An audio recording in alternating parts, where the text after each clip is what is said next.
Vamos dar continuidade ao nosso curso de mecânica quântica, dando sequência à nossa revisão de matemática.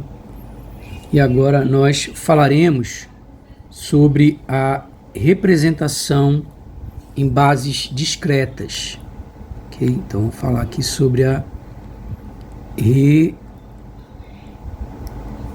representação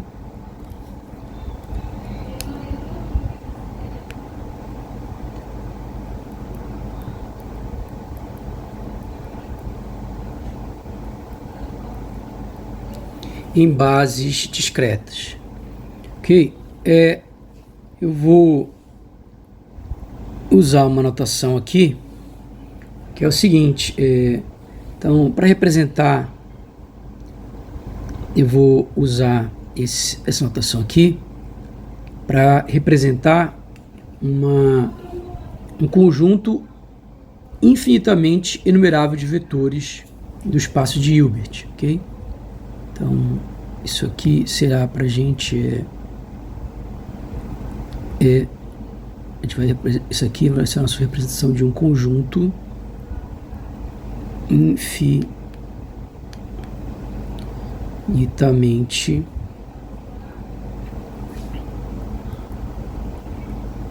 enumerável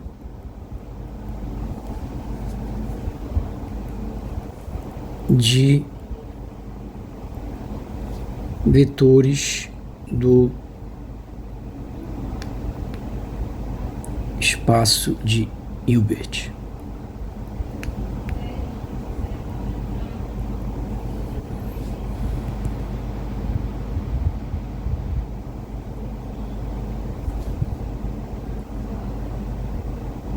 Então, eu tenho o psi1, psi2, psi3 e assim, né? Tem infinitos elementos nesse conjunto. E aí a gente tem uma condição de ortonormalidade. A gente já viu, né? Qual é a condição de ortonormalidade? O bracket psi e psj é igual ao delta de Kronecker. Ok? Ou seja, ele é igual a 1 se eu tenho um operador com ele mesmo. Lembrando que isso aqui é o quadrado do módulo, né, do valor absoluto, né, da norma. Então seria a norma ao quadrado igual a 1, então a norma é igual a 1. E se eles são diferentes, o produto escalar é igual a 0, né? Logo são ortogonais. A gente tem também uma relação de completeza, uma relação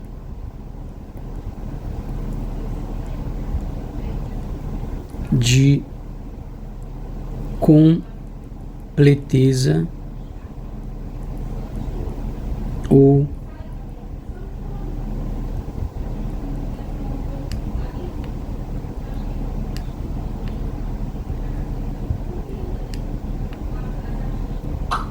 fechamento. Então, essa relação de completeza ou fechamento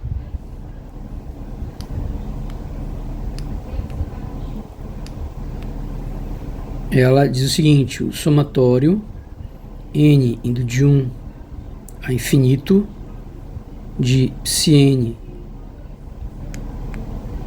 psi-m é igual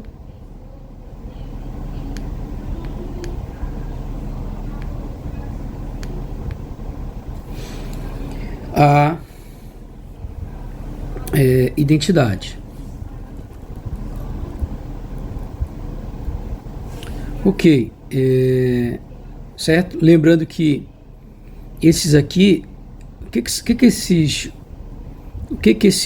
aqui são os operadores de projeção, né? Desculpa, aqui é N, né? Esses aqui são os operadores de projeção, que projetam na direção de cada vetor desse aqui, né? Certo? Então, se eu tenho uma base, né? Se 1, 2, 3, né?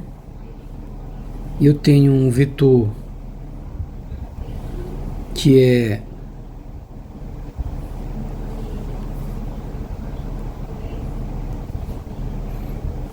a gente já falou disso aqui bastante, né?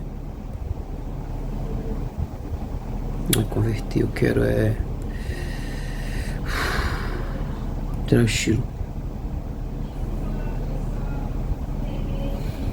Tá lento.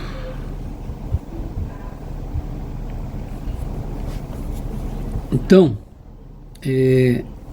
exemplo. Por exemplo, se fosse o R3, isso aqui seria simplesmente os versores x, y, z, né? E aí um vetor qualquer seria quem?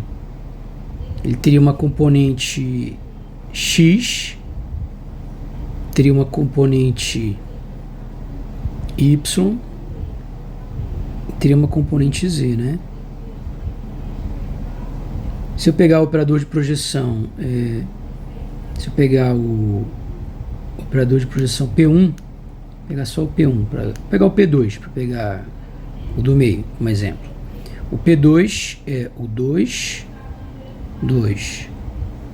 Se eu pego o P2, né, o operador de projeção P2, e jogo em cima do P, isso vai dar 2, 2. Aí vai multiplicar com tudo isso aqui, né?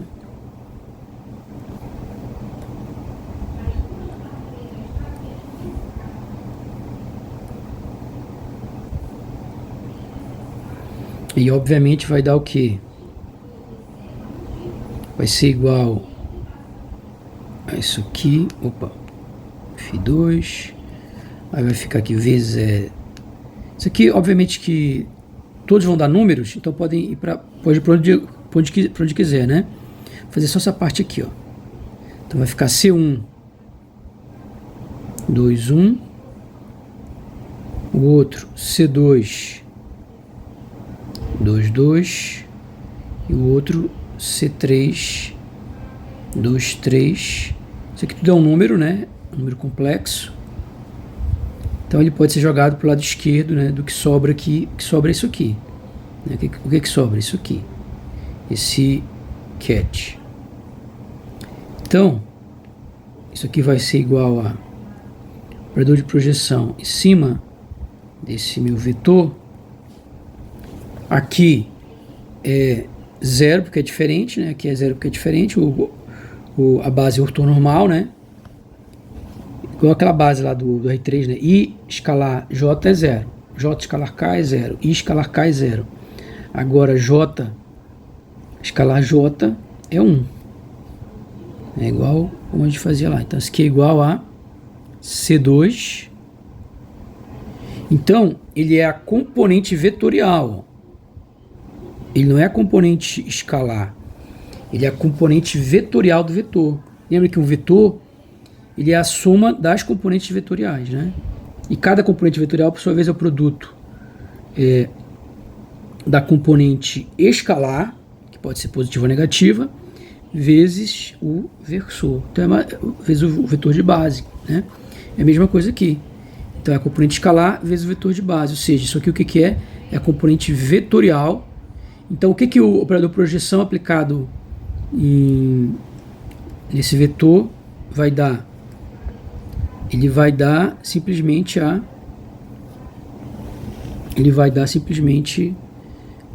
componente 2, né? Agora, obviamente, que se eu pego o somatório, né? Se eu pego aqui o somatório JK, como tá aí, JJ, desculpa, com o N, né? Ele usa N, desculpa, N. Com N indo de 1 até 3. E aí, assim, né? Ou seja, isso aqui é o operador de projeção, mas o operador de projeção, isso aqui é o P1, mais P2 mais P3. Obviamente que se eu jogo isso aqui em cima do vetor,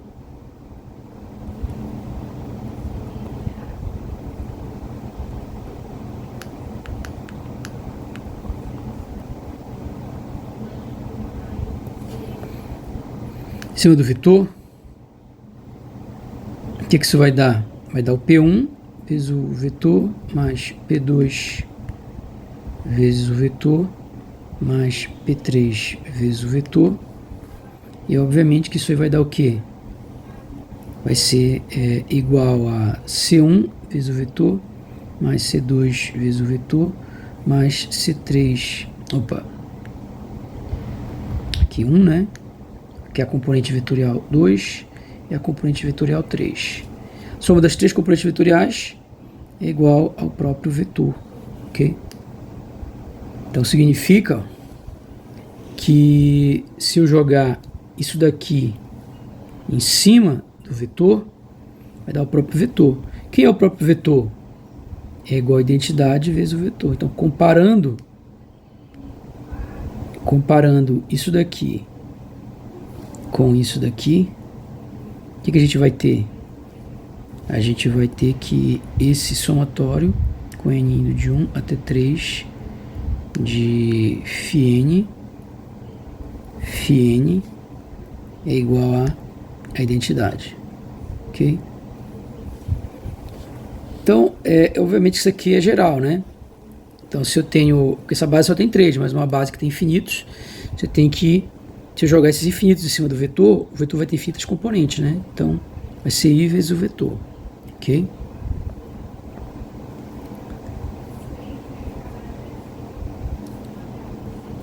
E só para enfatizar, né? Então essa propriedade aqui é a propriedade de fechamento ou completeza, ok? Outro tópico que a gente vai ver aqui é a representação matricial e representação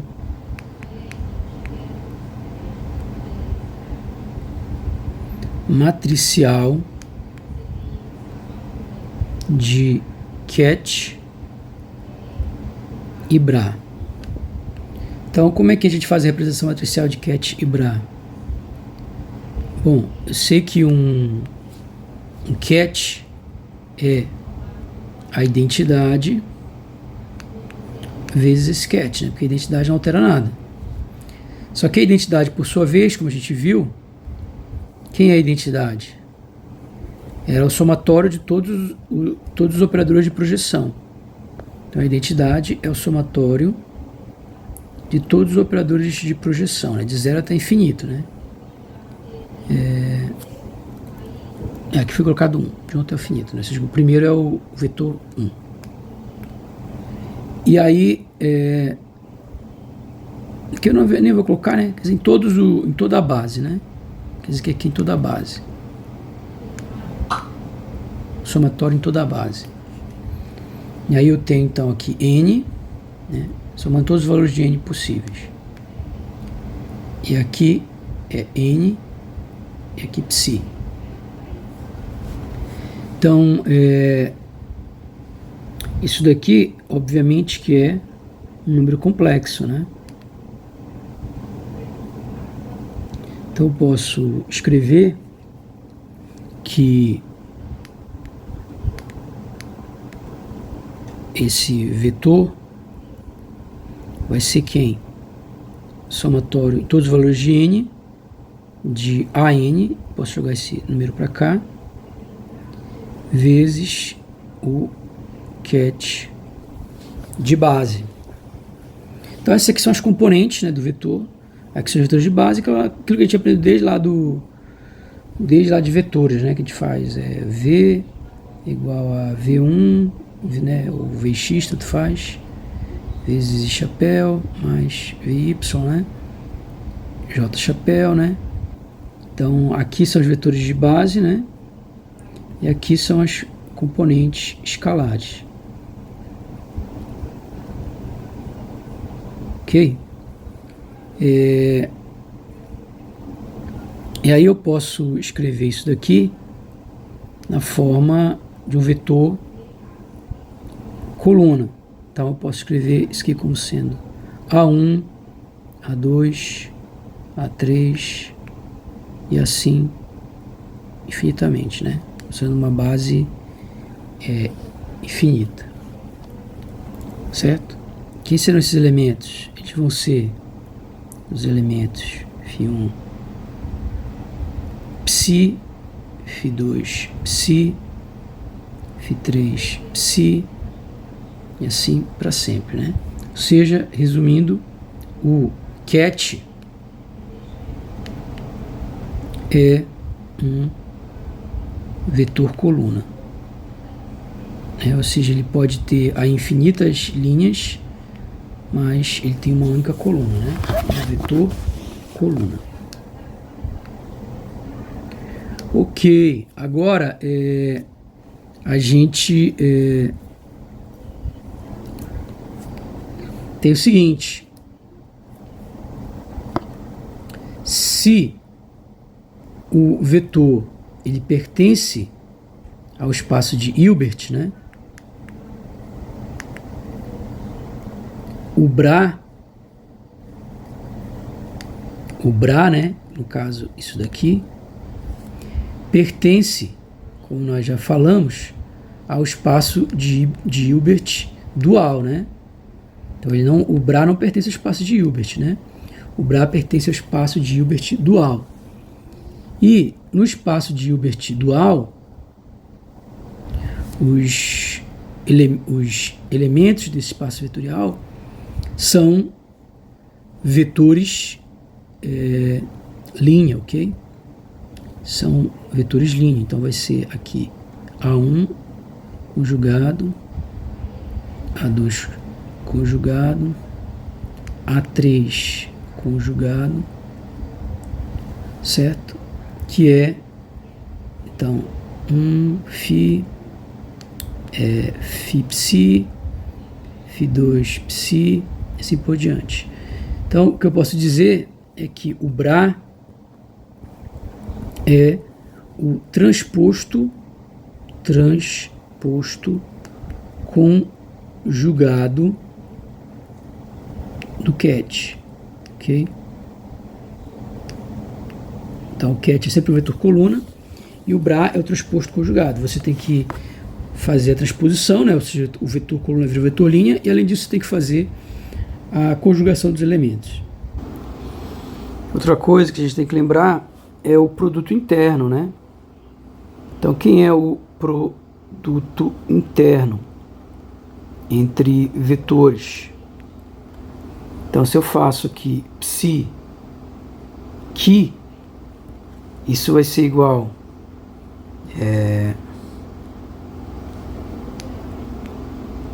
aqui o psi, digamos, vai ser isso aqui, né? Ele é um vetor linha, porque ele é um Bra, né? E esse daqui é um vetor coluna, né? Porque ele é um ket.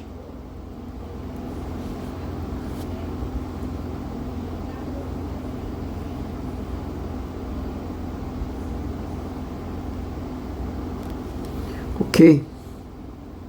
Então é isso daí. Tem então que o somatório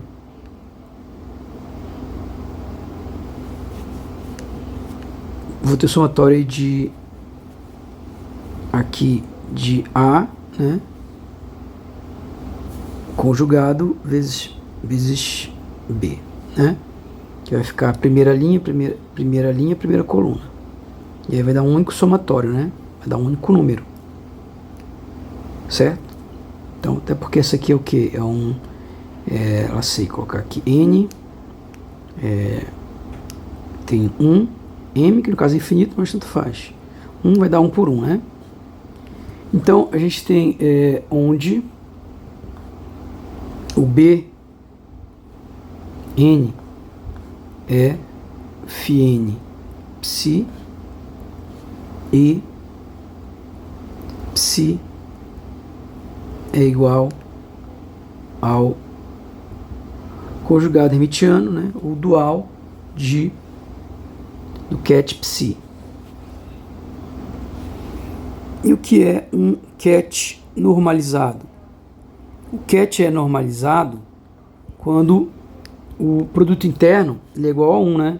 O produto interno dele com ele mesmo é igual a 1.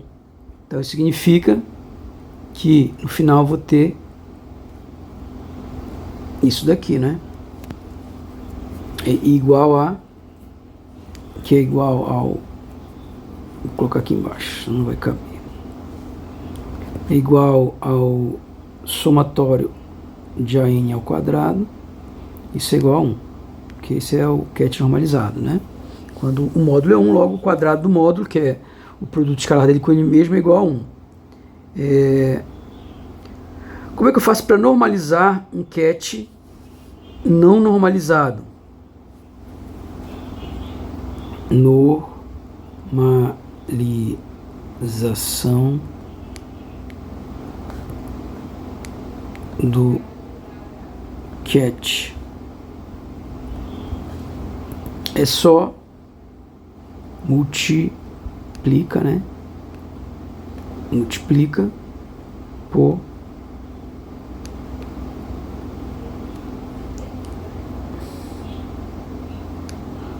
multiplica por 1 sobre, divide pelo módulo, né? Só dividir pelo módulo dele. Então é só dividir pelo módulo dele, né?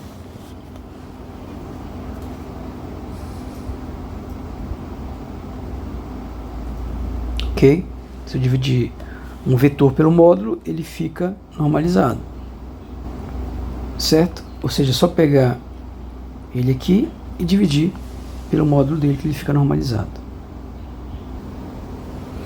Ok, vamos fazer aqui um exemplo.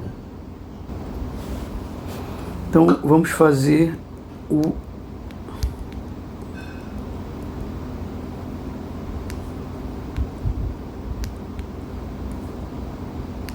exemplo 2.12. E esse exemplo 2.12 é o seguinte: você tem um psi igual a 5i, então tem esse vetor de estado 2 menos i, e um vetor de estado 3, 8i menos 9i. E aí no exemplo ele está pedindo quem é o conjugado do vetor de estado e quem é o bracket do vetor de estado. No B ele está pedindo, ou melhor, o bra, né? O vetor de estado é o ket, ele quer o bra. Ele quer que você veja se ele é normalizado.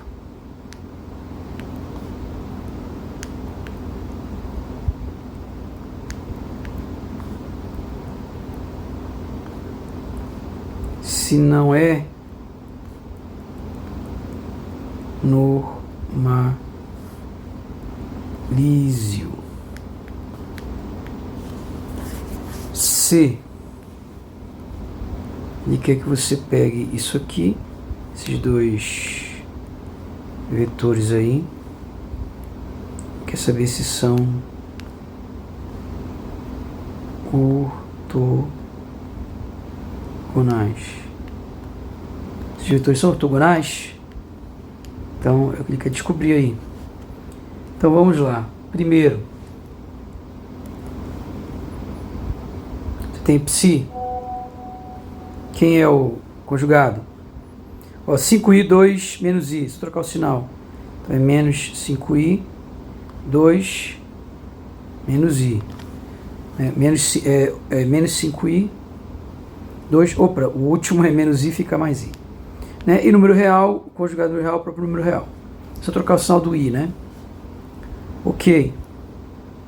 Agora, quem é o Bra? O Bra não basta ser conjugado, né? O Bra você tem que pegar esse conjugado aqui e fazer o transposto. Então, ele vai ser menos 5i, 2i. Ok, e aí a gente tem o B. O B a gente vai pegar, fazer aqui o bracket, né, porque a gente quer ver se é normalizado. Para ser normalizado, o bracket dele com ele mesmo tem que dar 1, porque o que é o bracket dele com ele mesmo? É o produto escalar dele com ele mesmo. O produto escalar de um vetor com ele mesmo é o quadrado do módulo dele, né, o quadrado da norma dele.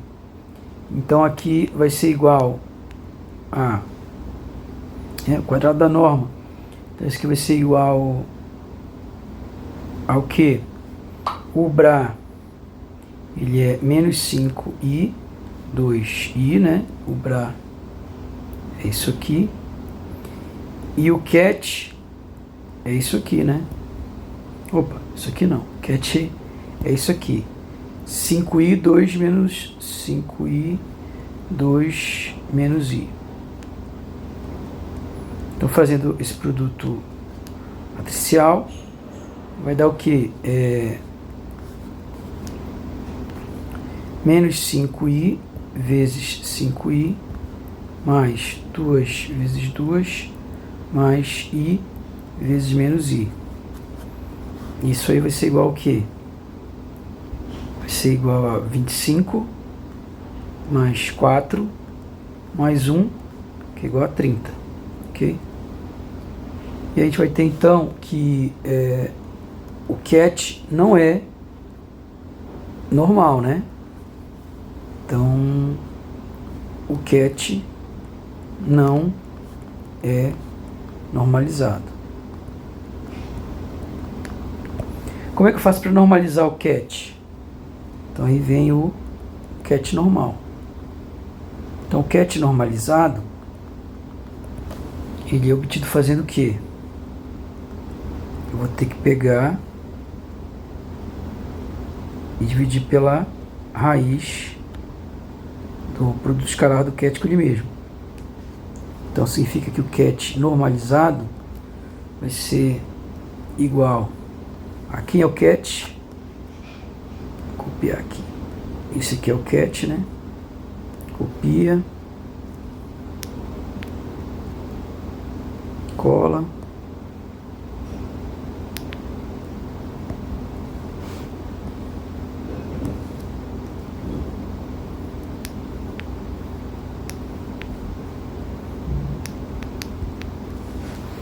E aí divide por raiz de 30.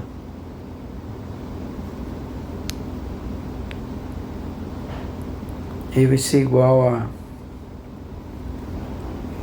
5 sobre raiz 5i sobre raiz de 30.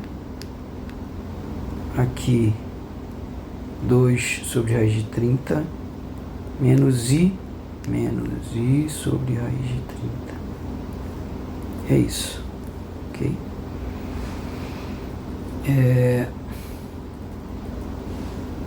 E aí isso aqui implica que, obviamente, isso daqui vezes isso aqui é igual a 1, ok? Então o cat passa a ser normalizado. Ok? O item C do exercício, ele quer que você descubra se eles são ortogonais ou não, né? Então, eu posso fazer então o Bra psi cat phi, né? O bracket psi phi, que é igual a o Bra psi, tá aqui, ó, menos i, 2i, menos 5, menos 5i, 2i, menos 5i, 2i. E quem é o cat psi? Cat psi tá aqui, né? É 3, 8i menos 9i. 3, 8i menos 9i, né? Então vai ser 3, 8i menos 9i. O que isso vai dar? Isso vai ser igual a menos 5i vezes 3 mais 2 vezes 8i mais i vezes menos 9i. Então, aqui, psi φ vai ser igual a menos 15i mais 16i mais 9 igual a 9 mais i. Ok? Só que o produto, tudo bonitinho, né? Porque o produto escalar tem que dar um número complexo, mas não são ortogonais, né? Porque para serem ortogonais, o produto escalar tem que ser igual a zero. Então aqui dá diferente de zero. Então isso implica que psi e φ não são ortogonais. Não são ortogonais. Ok? E agora a gente vai falar da representação matricial de operadores.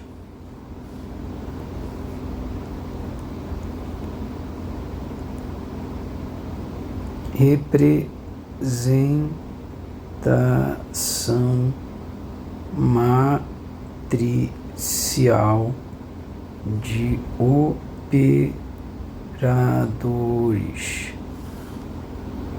Então eu tenho aqui A igual a I, que é igual a somatório de φn, aqui n, a, somatório n é φn,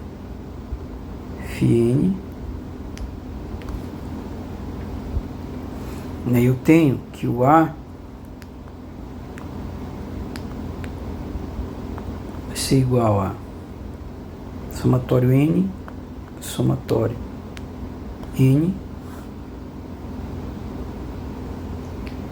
de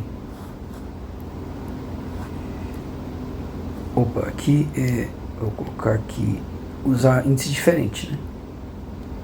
Não faz sentido eu usar o mesmo índice. Então aqui fica φn A, aqui é φm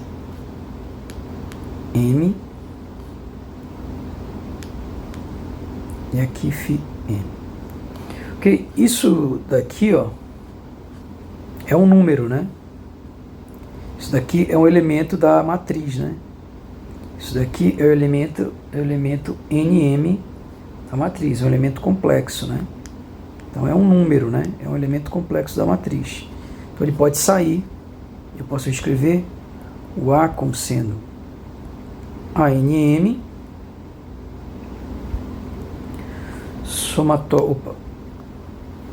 somatório ANM, seja um somatório em N e em M.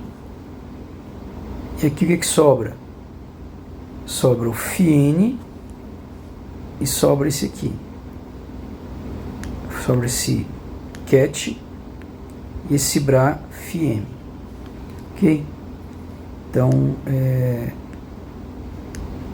isso daqui é uma matriz, né?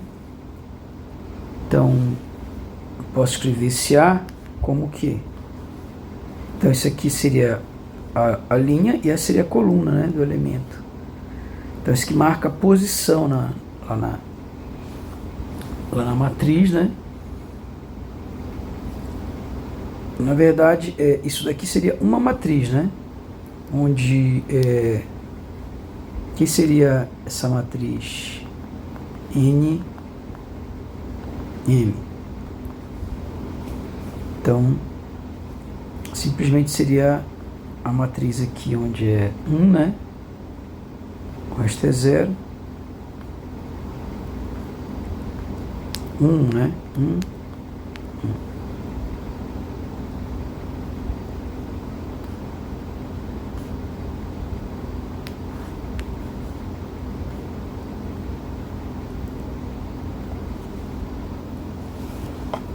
E aí, obviamente, que se eu multiplico aqui A1, E aí faço isso para todos os elementos, né? Aí quando for aqui 0 e aqui 1. Então primeira linha, segunda coluna. Então A1, 2. E aí quando eu somar essas matrizes, né, vai ficar A1 mais A1, 2 e por diante. Ou seja, o A, na verdade, no final das contas, vai ser quem? Então, usando esse raciocínio aí, quem vai ser o A no final das contas? O A será igual aqui a A1, A1, 2, né? Aqui A2, 1, A2, 2, assim por diante, ok? Bom, a completeza diz que o quê?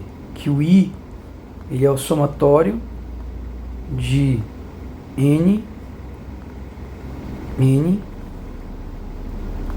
ou seja, só quando o N é igual ao M e vale 1. Então, como é que ficaria essa matriz aqui?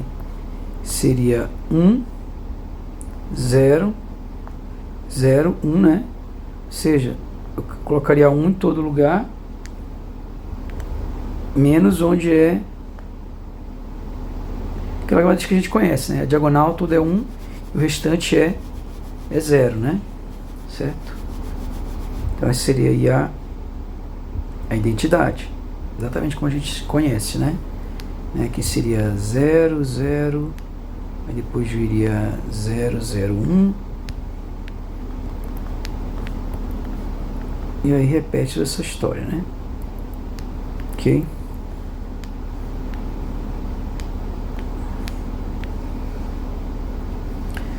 E aí a gente tem agora o operador adjunto hermitiano. Operador adjunto hermitiano.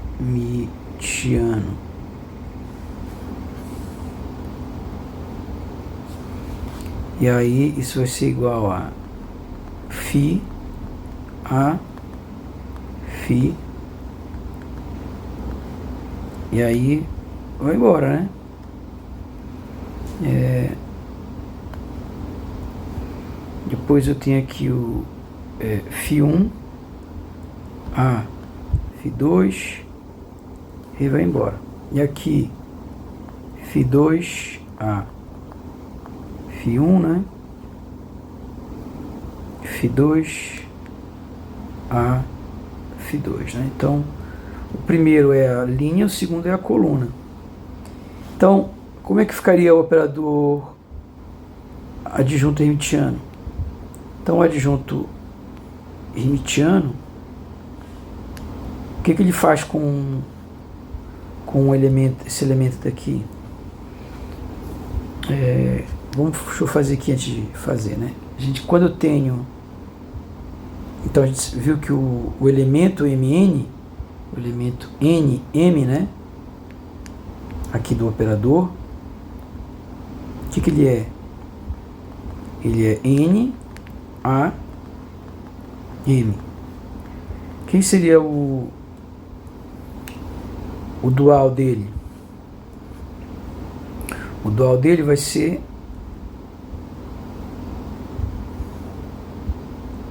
conjugado, né? MN. Então vai ser que ele é um número, né? Quando eu faço dual é um conjugado. E aí vai ser igual a aqui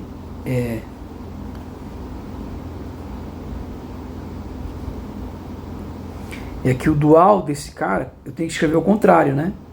Então para fazer o dual ele fica ao contrário.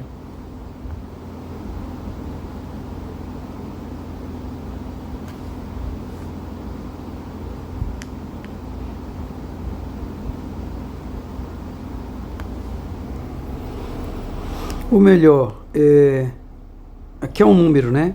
Quando eu pego esse número e faço o adjunto, ficaria o adjunto, eu giro aqui, né? Escrevo de trás ao contrário, escrevo ao contrário, vou de trás para frente, e coloco aqui uma adaga e aqui eu coloco um conjugado, né? Então o que a gente vai observar é que o elemento na matriz conjugada é o elemento da matriz normal, só que trocando linha por coluna, né? Aquela linha vai virar coluna e além disso eu tenho que fazer a conjugação. Então significa que em termos matriciais a matriz adjunta, o adjunto hermitiano, né, da matriz vai ser eu fazer o conjugado da matriz e depois a transposição da matriz. É o transposto conjugado, né? Ou seja, em outras palavras, né, quando eu fizer se eu tiver uma matriz assim, né, A11, A12, A21, desculpa, A13, aqui vai embora, né? A21, A22, A23, A31, A32, A33,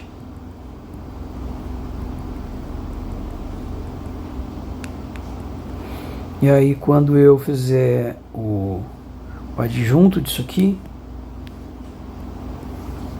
dar uma encolhida, trazer para cá, faço o adjunto disso, o que vai dar?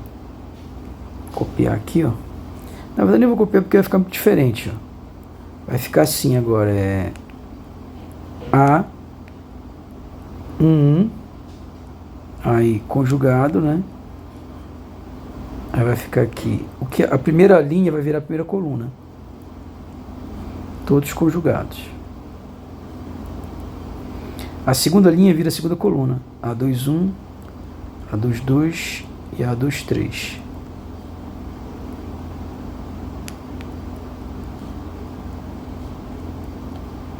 E a terceira linha vira a terceira coluna, A31, A32 e A33.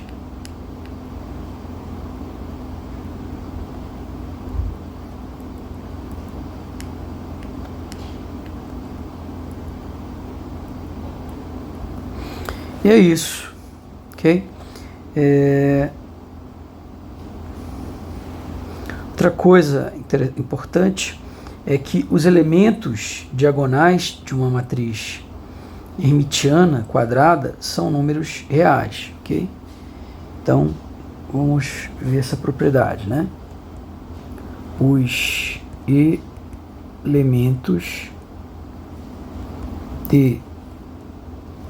elementos diagonais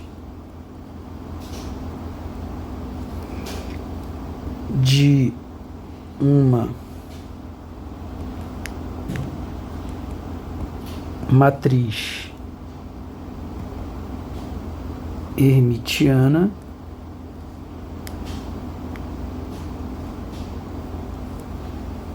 quadrada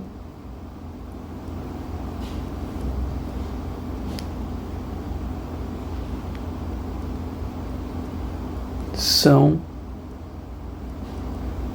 números reais.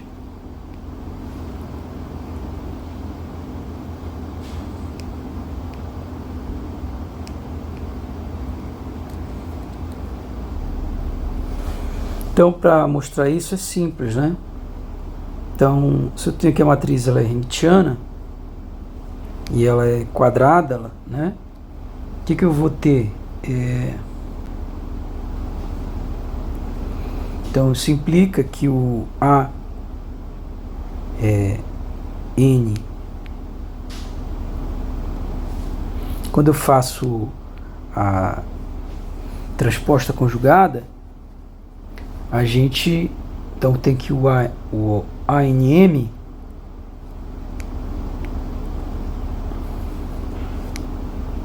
quem vai ser a transposta conjugada? Digamos que a matriz seja assim, né?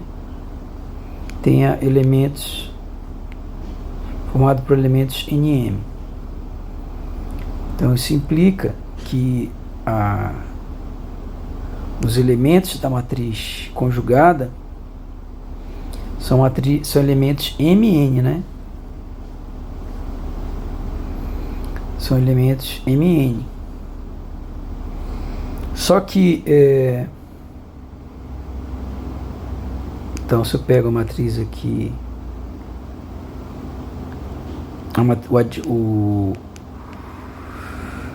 o adjunto hermitiano da matriz, ele vai ser transposto conjugado. Então quer dizer que os elementos o que vai acontecer é que quem são os elementos dessa primeira matriz aqui? Considerando que o elemento dessa aqui é NM, que o elemento da matriz é NM, vai ser M, N e conjugado. Só isso que vai mudar, né? Então, isso que vai acontecer. Mas o interessante é quando for M igual a N. Quando M for igual a N, então vou ter aqui NN é igual a NN. Quer dizer que na diagonal principal, o que vai acontecer, né? Nos elementos da diagonal dela, o que acontece nos elementos da diagonal? Os elementos são iguais aos seus conjugados, ou seja, eles são reais, então.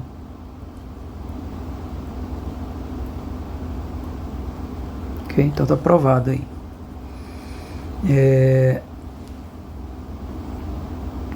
Outra coisa importante é que uma matriz não singular, esse conceito aqui, né? O que é uma matriz não singular? Uma matriz não singular é uma matriz quadrada de determinante não nulo. É uma matriz quadrada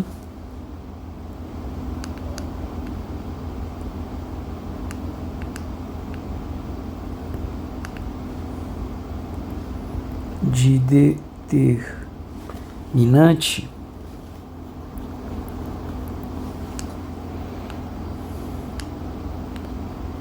não nulo. Então, se eu tenho uma matriz quadrada de determinante não nulo, ela possui inversa. Então, a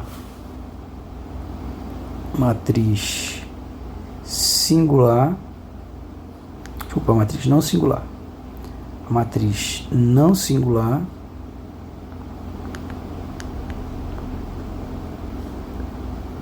possui inversa. Então, a matriz não singular é aquela que tem um determinante não nulo. E essa matriz ela possui inversa. Então, como é que você prova isso? Bom, uma forma de definir a inversa da matriz é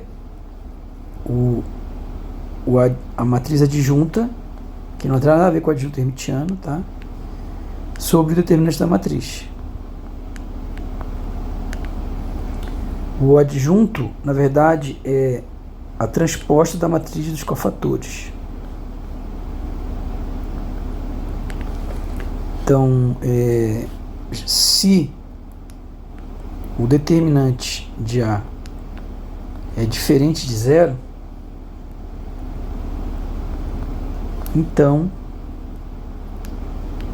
a inversa da matriz existe, né?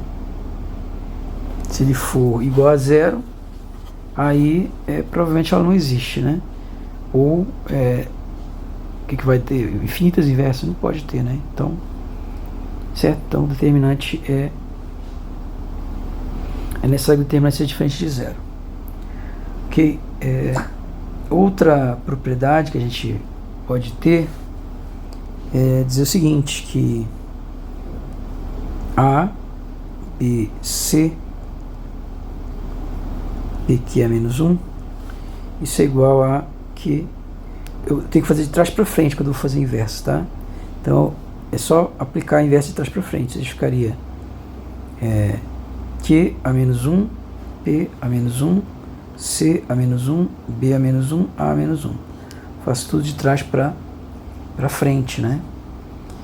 Porque a prova disso aí é bem simples, né? Se eu faço... Bastaria eu pegar isso daqui, ó.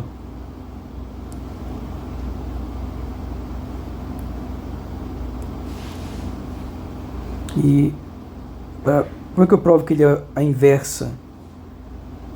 Que é a inversa disso aqui? Se eu multiplicar esses dois, né? Como é que eu provo que ele é a inversa disso aqui, na verdade, né? Para eu provar que é a inversa, se eu multiplico pela matriz original, tem que dar I. E aqui, ó, aqui vai dar I, aí some.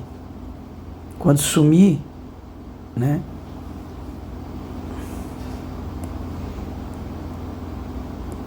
Por que some? Porque vai ficar I vezes A é igual a A. Então, aliás, o A não já foi aqui, né? Quando eu fizer I, né, vezes B, vai dar B. Então isso aqui some. E assim por diante, né? Aqui vai ficar, pegar o I, o B menos 1, B vai dar identidade. Identidade vezes C é igual a C. Isso aí some e vai até que no final vai ficar só o Q. Vai ficar Q a menos 1, P a menos 1, P a menos 1, ou PQ. Isso aqui vai dar I. Aí no final vai ficar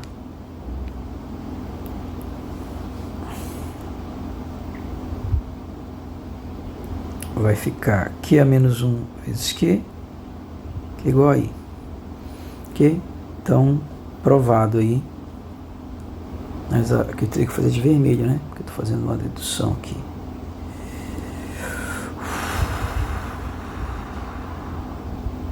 Ok?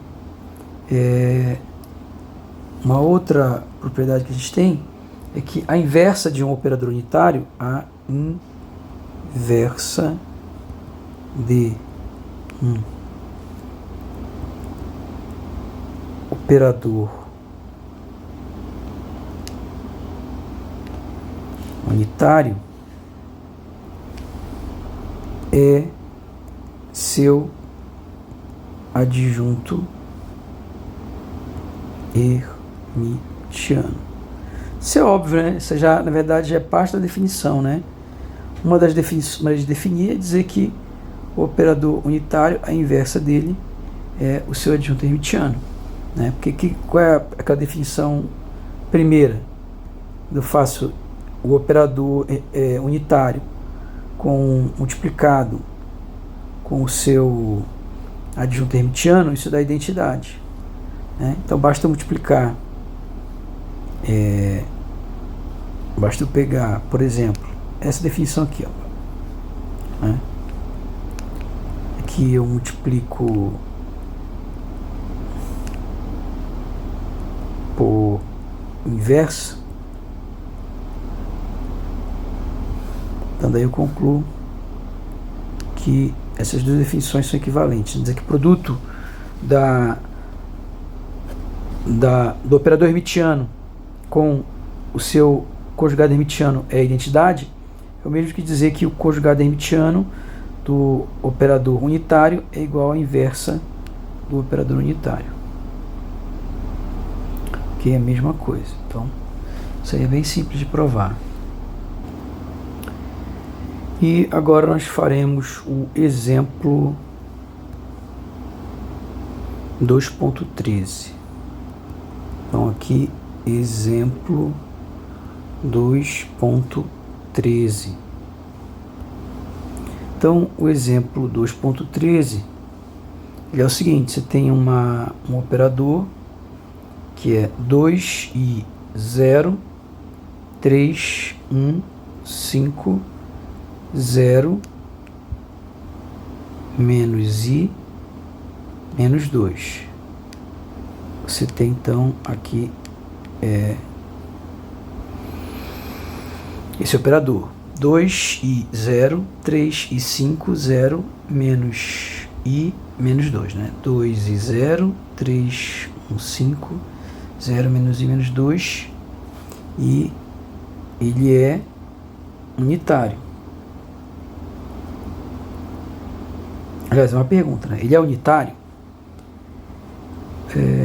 Então, a primeira coisa para a gente precisa saber, né, é se existe inversa, né? Ele tem que ter uma inversa. E aí, tendo essa inversa, a gente tem que calcular essa inversa. Então, o que eu vou fazer? Primeiro eu vou calcular quem é a inversa dele.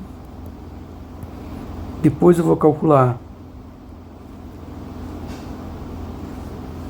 quem é o adjunto hermitiano. E aí eu vou comparar. Eu vou fazer o adjunto hermitiano é igual à inversa? Se sim, ele é unitário. Se não, ele não é unitário. Então, vamos fazer aqui a solução.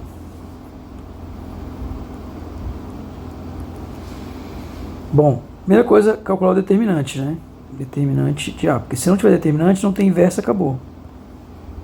Então, aqui vai ser 2i 0, 3, 1, 5, 0, menos i, menos 2. Ok? E aí, esse determinante então vai ser igual a 2 vezes 1, vezes menos 2, mais 0, mais 0. Né? Tem aqui, né? Aqui é 0 e aqui é 0. Regra de Sarri, né? Menos 0. Depois eu tenho aqui, né? Que vai ser igual a 2 vezes 5 vezes menos i. E aí mais aqui, que é 3 vezes menos 2 vezes i. E a gente tem então que o determinante de A é igual a menos 4 mais 16i, que obviamente é diferente de 0. Então, significa que a inversa existe, né? Ok? Eu posso ainda simplificar, né? Multiplico aqui por menos 4, menos 16i em cima e menos 4, menos 16i embaixo. E aí facilmente a gente encontra aqui, a gente vai chegar aqui em menos 4, menos 16i.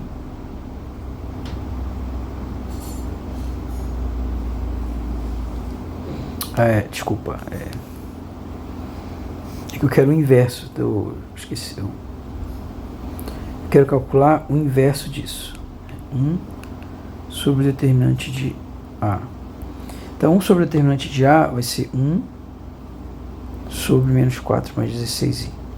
E aí eu tenho que multiplicar por menos 4 menos 16i. Multiplico sempre pelo conjugado, né? De baixo. Menos 4 menos 16i.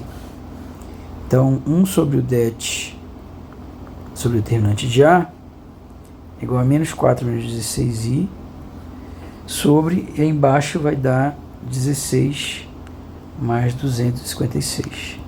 Então dá menos 4 menos 16i, e aí embaixo vai dar 272, que eu posso simplificar por 4, né?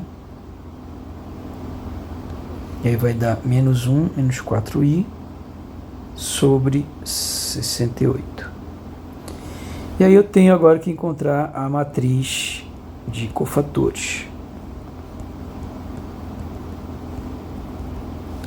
E aí é só, por exemplo, se eu posso eliminar aqui, ó, para achar o cofator 1. Então dá 1, 5, menos i, menos 2. Né? E assim por diante. Então fazendo aí, eu vou encontrar o cofator 1, que é menos 1 elevado a 1 mais 1, aqui 1, 5, menos I, menos 2. Então isso vai ser igual a 1 vezes 1, vezes menos 2, vezes 1 vezes menos 2, menos 5 vezes menos I. Isso aqui é menos 2,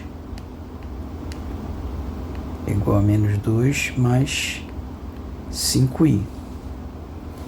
Aí C12 é igual a menos 1 elevado a 1 mais 2. E aqui vem 3, 5, 0 menos 2. O resultado aqui é menos 1 vezes 3 vezes menos 2, menos 5 vezes 0. O resultado 6. Depois eu tenho o C13, que é igual a menos 1 elevado a 1 mais 3, né, vezes 1, 3. Ó. Quando for 1, 3, então elimina a primeira linha e a terceira coluna, sobra 3, 1, 0 menos I, né? Então, 3, 1, 0 menos I. Estou fazendo rápido porque vocês já viram isso lá no ensino médio, né? Então, vocês têm que saber isso aí, né? 3 vezes menos I, né? Se você não lembrar, é só pegar algum curso aí, né? Um livro, curso qualquer aí na internet de matrizes lá no ensino médio que você vai lembrar disso aí. Então aqui vai dar o que? Menos 3i, né? Depois você tem o C21, menos 1 elevado a 2 mais 1, que vai dar I0 menos I menos 2, né? Ó, I0 menos I menos 2, né? Porque é 2, 1. Ó. 2, 1 elimina o 2 e o 1. Vou dar I0 menos I menos 2, exatamente como está lá. Então eu não vou ficar fazendo todos, né? Você faz aí. E aí aqui vai ficar elevado a 3, dá negativo, né? Então vai dar menos 1 vezes, e aqui vai dar menos 2 vezes I, menos I vezes 0, isso é igual a 2i. E aí a gente tem o C22, que é igual a menos 1 elevado a 2 mais 2, que multiplica 2, 0, 0 menos 2, que por sua vez é igual a 1 vezes 2 vezes menos 2, menos 0 vezes 0, que é igual a menos 4. E aí a gente tem também C 23, né? Faltou ainda. Então C23 vai ser igual a que? Menos 1 a 2 mais 3 vezes 2i 0 menos i. Isso aí vai ser igual a menos 1 vezes 2 vezes menos i menos 0 vezes i. Isso aí vai dar igual a 2i. Eu tenho o C31. O que vai dar o C31? Vai ser igual a menos 1 elevado a 3 mais 1 vezes o que? I0, 1, 5. Então, isso aí vai ser igual ao que? Isso aí vai ser igual a menos 1, opa, não, 4 aqui, né? Então vai dar positivo. Então vai ser igual a 1 vezes 5 vezes I mais 1 vezes 0. E aí, isso daí vai ser igual a quê? 5i. Aí eu vou ter C32, que é igual a menos 1 a 3 mais 2, vezes. Então, eu vou ter... E aqui, 32 é igual a 2, 0, 3, 5, que vai ser igual a menos 1, a quinta, que é igual a menos 1, vezes 2 vezes 3, menos 0 vezes 3. Então vai dar menos... que é 5, né? Então dá menos 10, né? E o outro que é C33, que é igual a menos 1 elevado a 3 mais 3, que é positivo, né? E 2i, 3, 2i, 3, 1, né? 3, 3, ó. Elimina a terceira linha, a terceira coluna, 2i, 3, 1, exatamente como a gente viu aqui. E aí vai dar igual a menos 1 vezes 2 vezes 1, mais 3 vezes i, que vai ser igual a... menos, né? Que vai ser igual... aqui é positivo, né? 6 menos 1 vai dar 6, dá positivo. Então aqui vai dar 2 menos 3i. Ok? Então a gente pode agora montar a matriz dos cofatores, né? Só pegar todos esses valores. Então a matriz dos cofatores de A vai ser igual, ó. Então eles são o que? Menos 2 mais 5i, 6 menos 3i, né? Então essa é a primeira linha. Então fica como? Menos 2 mais 5i, 6 menos 3i. A segunda linha. A segunda linha vai ser essa aqui, né? 2i menos 4, 2i. Então vai ficar aqui 2i menos 4, 2i. E a última linha da matriz dos cofatores é essa aqui. 5i menos 10, 2 menos 3i. 5i menos 10, 2 menos 3i. Agora, o que eu vou ter? A matriz adjunta de A, que é a matriz dos cofatores transposta. Então, fazendo a transposta da matriz dos cofatores, eu vou ter menos 2 mais 5i, 2i e 5i. O outro é 6 menos 4 menos 10. E a última é menos 3i, 2i, 2 menos 3i. E quem é a inversa? A inversa é a adjunta de A sobre o determinante de A. A adjunta de A sobre o determinante vai ser... Isso aqui dividido pelo determinante, né? Então vai ser menos 1 menos 4i sobre 68, que é o inverso do determinante, vezes essa matriz aqui.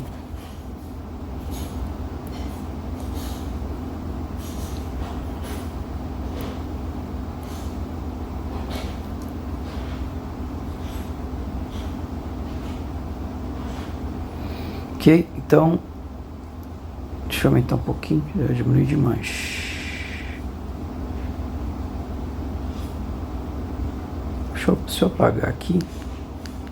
Deixa eu colocar aqui, depois eu apago.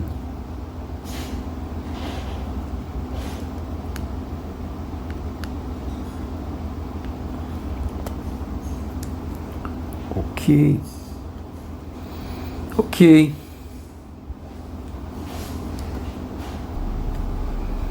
Ok, vamos fazer o produto desse com esse aqui, ó. Que são alguns dos mais difíceis, né? Então, menos 1 menos 4i vezes menos 2 mais 5i.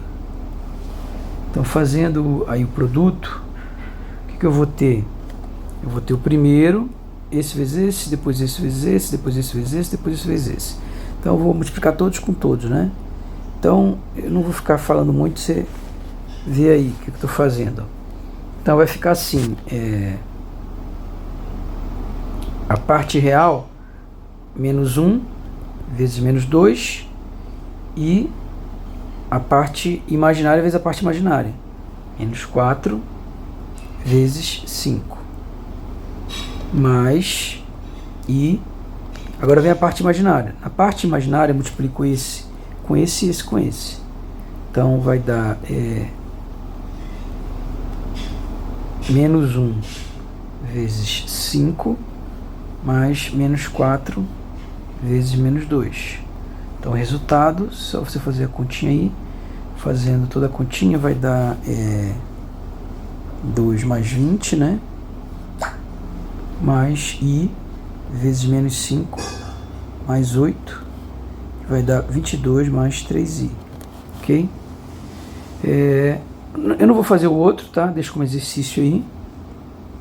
Então, isso implica que o a menos 1 vai ser 1 sobre 68, ou seja, eu posso dividir 68 por todos, então vai dar, fazendo todas as contas, né? Não vou fazer aqui, você pode fazer 22 mais 3i sobre 68, 8 menos 2i sobre 68, 20 menos 5i sobre 68, menos 6 menos 24i sobre 68, menos 12 mais 3i sobre 68,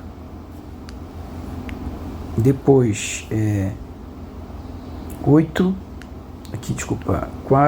mais 16i sobre 68, 8 menos 2i sobre 68, 10 mais 40i sobre 68, e aqui menos 14 menos 5i sobre 68. E isso é a inversa, né? Agora, quem é a... Vou copiar aqui que... Quem vai ser a...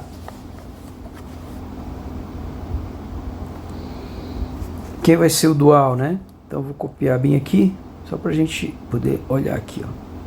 Então, o dual, ele é o transposto conjugado, né?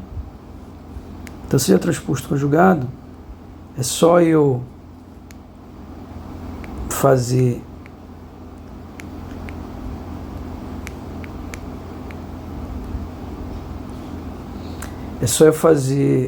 conjugado e transposto. Então a primeira linha vira a primeira coluna, só que conjugado. Segunda linha, segunda coluna, tudo real, então fica assim mesmo. E o último, 0, como é conjugado, menos i vira i. Pronto, acabou. Se eu comparar, não tem nada a ver com a inversa, né? Então isso implica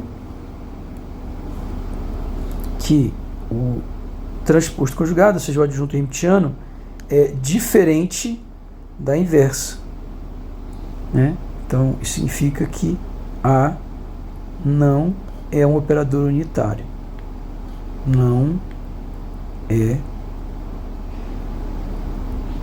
unitário, ok? Bom, o vídeo já ficou longo, então a gente vai continuar no próximo vídeo.